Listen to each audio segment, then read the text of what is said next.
morning, good afternoon, good evening.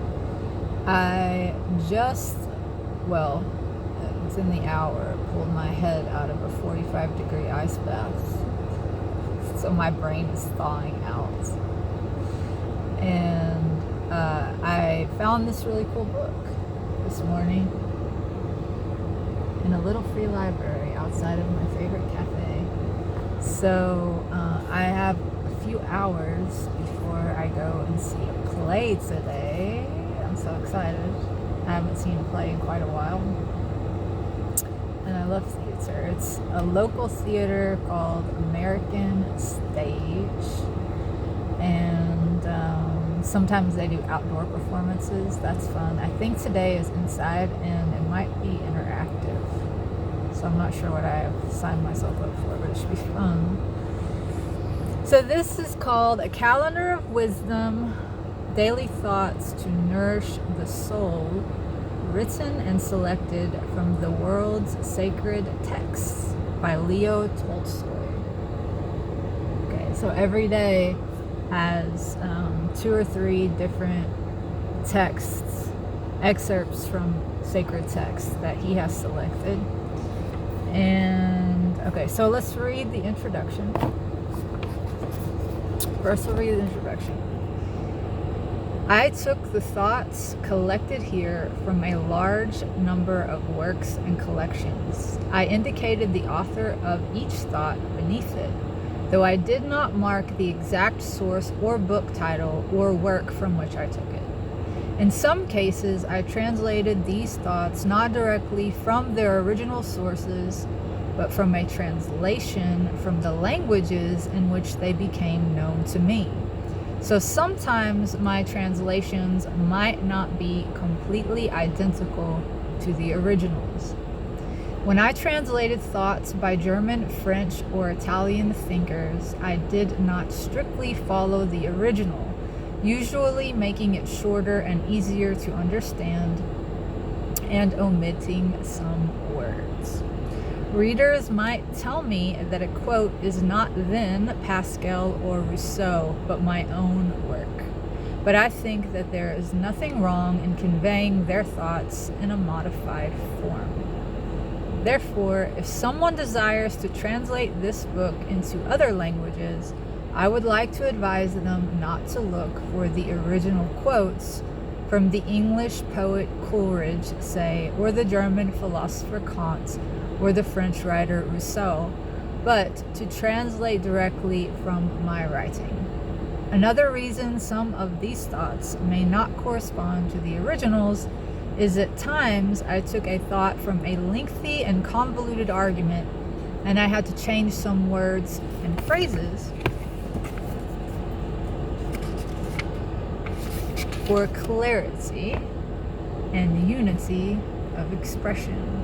In some cases, I even expressed the thought entirely in my own words. I did this because the purpose of my book is not to give exact word-for-word translations of thoughts created by other authors, but to use the great and fruitful intellectual heritage created by different writers to present for a wide reading audience an easily accessible everyday circle of reading which will arouse their best thoughts and feelings. I hope that the reader of this book may experience the same benevolent and elevating feeling which I have experienced when I was working on its creation, and which I experience again and again when I reread it every day, working on the enlargement and improvement of the previous edition. Leo Tolstoy. Okay, so I'm not gonna read this whole book. Like sometimes I post an entire book, chapter by chapter, but I'm just gonna open up today to today's date and see what the texts are that he has shared, the excerpts. So today is October 5th. Let's see, that's September. October 5th. What does Tolstoy have to say to us today? Your spirit must constantly assert itself because your body is constantly exerting itself. As soon as you stop working at your spirit, then your body will have complete power over you. What is not clear should be cleared up. What is not easy to do should be done with great persistence. Confucius. We suffer from our vices and try to struggle with them. And the reason for this struggle is that we are not perfect. But our salvation is in this struggle with vices. And if God were to take away our ability to fight our vices, then we would be left with them forever. That is Blaise Pascal. A good thing is always done with an effort. And when the effort is repeated several times, then a good thing becomes a habit. Do not detest any action which helps you to achieve good, or even more importantly, which can prevent you from doing evil. So that is what Tolstoy took away from those two quotes. And this morning, before I found this book, I made my own little book. This is what I was doing this morning, having coffee. Should I read it? Okay, let me read it. I wrote this myself. Once upon a timeless time. Okay. Imagine a house on fire and you inside, asleep and dreaming.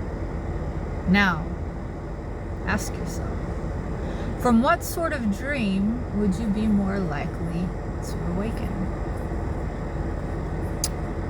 This is a little book for a mouse.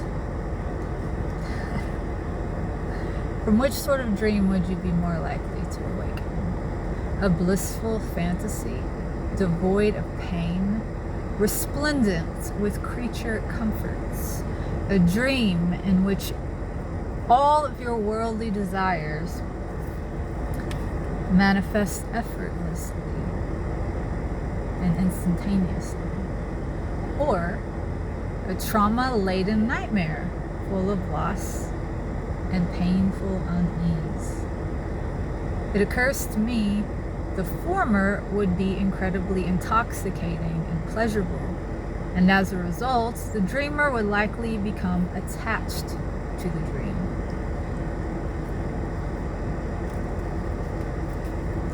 Ooh.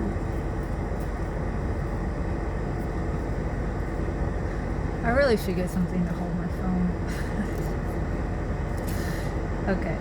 The dreamer would likely become attached to the dream, resistant to awakening, even to the point of ignoring the smell of smoke and the inability to breathe. Conversely, it seems, a nightmare would be sobering, in that discomfort and suffering would compel the dreamer to awaken. The smell of smoke would be a welcome harbinger of reality, even if that reality was that one was asleep and dreaming in a house on fire. For once aware and awakened to that truth, one can make the choice to leave. So, what if I told you that you are indeed asleep and dreaming in a house on fire? We all are. It's not just a house, but a mansion. Actually, a castle. A cosmic, numinous castle with many, many rooms. And what if I also told you that all the traumas, the losses, the griefs, the pains that you have experienced in this lifetime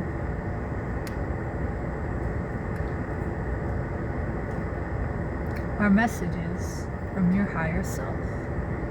Mytho-poetic breadcrumbs laid out for the sake of leading you to the realization that this is a dream. And synchronicities are the same. They are signs, guideposts, messages, and they reveal to you that you are asleep. And they say to you, wake up, your house is on fire. Wake up and realize that this is a dream. And this dream is bound by space and time. But you are timeless, boundless, all-pervading, and eternal. Upon awakening, the flames will be extinguished, and your house returned to its full glory. Amen. Published by Purgatory Press, 2023. This is one of the first things that came to me when my brain had healed to a significant enough point that I could once again put coherent thoughts together. And a lot of things came through me. And this is the very first thing that just poured through me in 2023. So that's that. I just wanted to pop in and I always like to share when I find cool books. St. Pete has a lot of really great little free libraries, little treasure troves everywhere. So, okay, I'll let you guys know how the play goes. Hopefully I won't have to be in the play. But if I am, it'll be fun. I used to be in theater and I loved it. I once did community theater. Is that what it's called? Dinner theater. I did a dinner theater in my hometown, and that's where all of the characters, the actors, served dinner to the audience before the play in character, in costume. And I was, that play was Still Magnolias, and my grandmother was actually in that play with me. That's a really cool memory. And I was, she was the hairdresser, Trudy, that was played by Dolly Parton in the movie, and I was the daughter.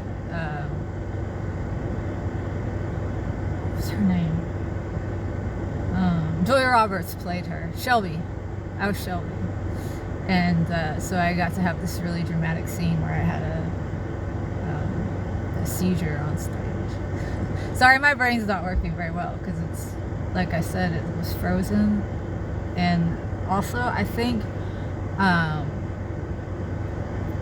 have no water left in my brain because I've been sweating so much. So I bought some coconut water for the electrolytes. Okay, I'm gonna stop rambling because I feel like I'm struggling here. But just wanted to check in for the day and tell everyone hello. And I hope you're having nice weekends. And I love you.